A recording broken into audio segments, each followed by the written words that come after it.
நாட்டிலேயே முதலாக பட்டு கைத்தறி நெசவாளர்களின் பணி சுமையை குறைக்கும் வகையில் நுமாட்டிக் என்ற நவீன பட்டு கைத்தறி எந்திரம் சென்னையில் அறிமுகம் செய்யப்பட்டுள்ளது. சென்னையில் நடைபெற்ற நிகழ்ச்சியில் RMKV நிறுவனத்தின் நிர்வாக இயக்குநர் சிவகுமார் இப்புதிய எந்திரத்தை அறிமுகம் செய்தார். பின்னர் செய்தியாளர்களிடம் பேசிய அவர், அதிக வேலை மற்றும் குறைந்த வருவாய் காரணமாக பட்டு கைத்தறி நெசவாளர்களின் எண்ணிக்கை குறைந்து வருகிறது என்றார்.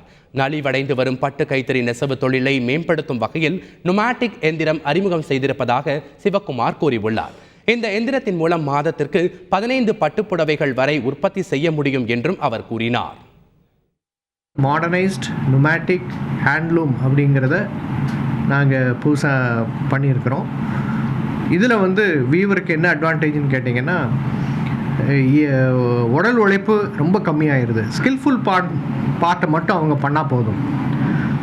கிட்டத்தட்ட ஒரு மாதத்தில் கிட்டத்தட்ட 12லேருந்து 15 சேலை வரை நெய்யக்கூடிய வாய்ப்பு இருக்குது.